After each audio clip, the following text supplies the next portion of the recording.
Yo, what's going on, guys? It's Houston Sports Talk back another video today, and today I'm going to be making my NBA All-Star Reserve predictions for the Western and Eastern Conference. Let's get into it.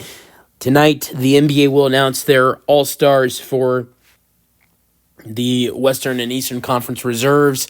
Last Thursday, we witnessed the 10 starters announced for the Eastern Conference. It was Jalen Brunson and Donovan Mitchell as the guards, and we saw Tatum, Giannis, and Kat. And in the West, it was Shea and Curry, which, I'll be honest, I wasn't a big fan of Curry being a starter. But, it is what it is. And then LeBron, Durant, and Jokic as the other starters. Now, tonight, we will get into the 7 reserves for each conference, and I'm excited as the inside guys, Shaq, Charles, Kenny, and Ernie Johnson will all be announcing those 14 other All-Stars. Now, I'm going to be making my predictions. Keep in mind, I went 5 for 5 in the Eastern Conference with my predictions for the starters of the Eastern Conference. Went perfect in the East, and last week I didn't go perfect in the West. Got 3 for 5. I had LeBron, Jokic, and Shea as starters. But I didn't have Curry and Durant as starters. I had Wembanyama and Luka as starters. But, it kind of makes sense that Luka's not going to be starting. And I actually, spoiler, don't even have him in the All-Star game. I'm going to get into that. So let's start off with the West. We're going to start off with the front court because I think there's a lot of guys in the front court that need to be selected. I'm going to start off with the guy who I think this will be his first All-Star game. It will. And that is Alperen Şengün. Alperen Şengün needs to be in this All-Star game, or a Houston Rocket does. Does Alperen Şengün have the stats to be an All-Star? As a Rockets fan, I will tell you, no, he does not. 19 points per game, 10 rebounds, 5 assists per game. He's been great, right? But stat-wise, no. But here's the thing. Winning is rewarded in the All-Star game. That's why both one-seed coaches are, the coaches in the All-Star game. That's why Mark Daigneault and Joe Mazzulla are going to be coaching the All-Star game. Just like every year, the one-seed coaches coach in the All-Star game. Or just like Donovan Mitchell being a starter in the Eastern Conference last week, Donovan Mitchell's a great player, but there are many guards that have had better stats than Donovan Mitchell this season and are playing better basketball, statistically playing better basketball than Donovan Mitchell. But Donovan Mitchell was still a starter. I'm not complaining about Donovan Mitchell being a starter. My point is that winning is important. And Alperen Şengün is on the second best team in the Western Conference, a team that just beat the Celtics and the Cavaliers twice. The last week they beat the two best teams in the Eastern Conference, 2 of the best teams in the National Basketball Association 3 times. And they're 32-14, their second team. They're the second best team in the West, and he has the best numbers on this team. He's the most efficient player on this team, and he's averaging 19, 10, and 5. And has been great defensively this year as well, averaging over 1 steal per game, almost 1.5, and 1 block per game. So Alperen Şengün is a no-brainer All-Star for me, not being biased as a Rockets fan. Now, here's the other thing. You can't bring Alperen Şengün into the All-Star game and not have Domantas Sabonis in the All-Star game. Look, last year he was snubbed. And this year, he has even better numbers. Last year, he was averaging 19 with 13 and 8. This year, he's averaging 21 points per game, 15 rebounds per game, and 7 assists per game. So his assists went down by 1, his points went up by almost 2, and his rebounds went up by 1.5. So he needs to be in the All-Star game as well. The Kings do not deserve 2 All-Stars, but Sabonis deserves to be elected to the All-Star game for his 4th time. He's a 3-time All-Star. Sabonis should be getting his 4th All-Star game tonight. Let's go to another guy who will be in the front court and should be getting his first All-Star nomination tonight, and that is Victor Wembanyama. Victor Wembanyama is leading the NBA in blocks with almost 4 blocks per game. And Wembanyama was almost voted into the All-Star game as a starter, which makes me think he's a lock to be an All-Star tonight. This season averaging 4 blocks per game, which is more than what he did as a rookie, averaging 11 rebounds per game and 4 assists per game and 1 steal per game. No way Wembanyama is not a starter. And then to the final front court guy in the West, I got Anthony Davis to get in the double digits tonight, and this will be his 10th All-Star appearance. Anthony Davis, this season in 42 games, has averaged 26 points per game with 12 rebounds per game, 3 assists per game, and 2 blocks per game. And Anthony Davis deserves his 10th All-Star game tonight. Let's get into the guards of this Western Conference reserves. Starting off with a Dallas Maverick that needs to be brought into the All-Star game tonight. It's not Luka Doncic. Look, Dallas is only the 8th seed. They do not need 2 All-Stars. Luka and Kyrie don't need to be in the All-Star game. I mean, Luka's been injured most of the season. If you have to pick between one of Kyrie or Luka, I'm going with Kyrie Irving. I'm going with the guy look, both guys have been great. Both Kyrie and Luka have been great this year, but one guy has been more available, and that's Kyrie Irving, and it should be his 9th All-Star appearance tonight. And Kyrie this season in 38 games, 36 minutes per game, averaging 24 points per game, 5 assists per game, 5 rebounds per game, and 1 steal per game. Now we'll go to another guard who has been playing shooting guard this season. It's kind of debatable. I mean, he's been shooting guard, small forward, and this player should be getting his first All-Star appearance tonight because of how good his team is. And this is Jalen Williams from the Oklahoma City Thunder. He's had such a good season, but I think he will get elected tonight because of how good his team has been this year, averaging 21 points per game, 6 rebounds per game, 5 assists per game, been great defensively with 2 steals per game and 1 block per game. The Thunder cannot be as good as they are at 37-8 or 37-9 and only have one All-Star, Shai Gilgeous-Alexander. J-Dub has to be brought into the All-Star game tonight. And then for my final reserve in the Western Conference, I'm going to a youngster who is a bright future of this NBA and will be getting into his 3rd All-Star game tonight, and that is Anthony Edwards. Anthony Edwards this season has averaged 26 points per game, 4.5 assists per game, and 6 rebounds per game, averaging also 1 steal per game and almost 1 block per game, and has been one of the best three-point shooters in basketball this year. Percentage is at 42%, and he has made the most threes in basketball this season. He needs to be in the All-Star game tonight. Here's the tough part about the whole thing. You got 7 guys who need to be in the All-Star game that I just listed out: Edwards, Kyrie, J-Dub, Sabonis, AD, Wemby, and Şengün. Let's talk about some guys that would be left out. Starting off with the amazing Luka Doncic. I think it's kind of fair because he's been injured most of the season. Kyrie needs to be an All-Star.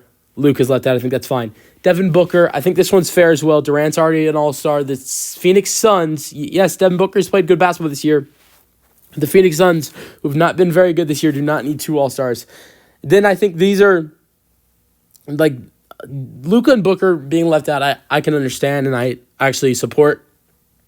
But then it's the scenarios like this. You got the Memphis Grizzlies, who are the 3 seed in the West. How can you leave out a guy like John Morant or Jaren Jackson, one of those guys who have been so huge to one of the best defensive teams in basketball and one of the best three-point shooting teams in basketball this year? And those are the 2 best players on that team, and they're the 3 seed in the West. It's hard to get them in because of all the other talent, but it's really hard to leave them out too. And how about this? How about the Clippers, who have been kind of the 5 or 6 seed in the Western Conference this year, when everybody expected them to be bottom in the West without Paul George and without Kawhi for most of the year. And yes, they've just recently got Kawhi back, but for most of the year, they've played great basketball without Kawhi. And how do you leave out a James Harden, who's had such a great season, or Norman Powell, who's had such a great season? But how do you bring them in when OKC needs a second All-Star, or, you got Houston, who needs an All-Star as the 2 seed in the West, and then all the other talented players like Wemby and AD and Ant and Kyrie? It's hard to bring in a Harden or a Powell or a Ja or a Jaren. But it's really hard to. That's why I think there should be more All-Stars. Like, why 12? There should be 13 or 14 All-Stars per conference and not 12. Let's get to the Eastern Conference real quick. I'm going to start off with the front court. I got Pascal Siakam getting into his 3rd All-Star game, averaging 21 and 7 this year, 4 assists per game. The Pacers have had a real turnaround. They've turned into the 5th seed in the Eastern Conference, and I think there's the guard talent that's going to be getting this All-Star game. I think is really really really good, but the front court not so much. I only have a couple guys that I really could come up with that should be brought into this All-Star game, and Siakam was one of them that came to mind. I think Siakam definitely should be getting his third All-Star game tonight. Just had 37 points last night. Now the next guy I have is Evan Mobley. Evan Mobley's had such a great season and has been such a big help to the number one team in the Eastern Conference. Mobley this year, only 30 minutes per game, but is still averaging 18 and 9 with 3 assists per game and over 1 block per game with almost 1 steal per game. Mobley's a no-brainer all-star to me. And then the other front court guy is Jaylen Brown. Yes, Jaylen Brown is maybe more of a shooting guard, but he has been starting at small forward this year. This would be Brown's 4th All-Star game. He is averaging 23 points per game, 5 assists per game, 6 rebounds per game. Boston, the number 2 seed, needs 2 All-Stars. And then let's get to the guards. Damian Lillard, one of the best All-Star performers you'll find. I don't see it all. The All-Star game is not the All-Star game without Damian Lillard. He needs to be in his 9th All-Star game tonight.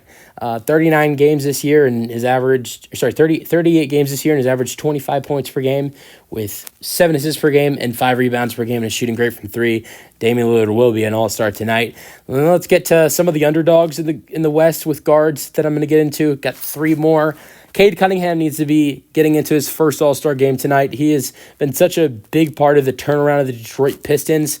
Has played 43 games this year, averaging 25, 9, and 6.5, with also 1 steal per game and almost 1 block per game. Cade Cunningham has turned the worst team in basketball into the 8th seed in the Eastern Conference. That needs to be rewarded, and especially the way he has played on the court. Cade Cunningham, there's no way he's not an All-Star tonight. And then Trae Young. There's no way Trae Young is not in his 4th All-Star tonight. 23 points per game with 11 assists per game has been the best facilitator in basketball this year, has put up some unreal numbers when it comes to assists and 2020 games with points and assists. And, I mean, a lot of people thought the Hawks would be terrible this year, and Trae Young is a big reason why they're in the top 10 in the East. Trae Young needs to be an All-Star. And then the last guy I have is Tyrese Maxey. Some people might be upset I have Tyrese Maxey in and not a LaMelo Ball, but to me, I'd rather have Tyrese Maxey in the All-Star game than LaMelo Ball. LaMelo Ball is a great player, but LaMelo Ball has played good basketball on the 14th seed in the Western Conference, while Tyrese Maxey, coming into the season and viewed as the 2nd or 3rd best player, and he's had to play most of the season without their number 1 star, Joel Embiid, and a good part of the season without the number 2 or number 3 guy in Paul George, and he's had to step up in a huge role this season and is averaging 27 points per game with 6 assists per game, 2 steals per game, 4 rebounds per game. And in his last 5 games, he's gone crazy. 30, 43, 31, 29, 28, alongside with his assists being at 8, 2, 9, 7, 10. Maxey needs to be rewarded for the basketball he's played this year. I'm not saying LaMelo shouldn't, but if you make me choose between LaMelo and Maxey, I'm going with Tyrese Maxey.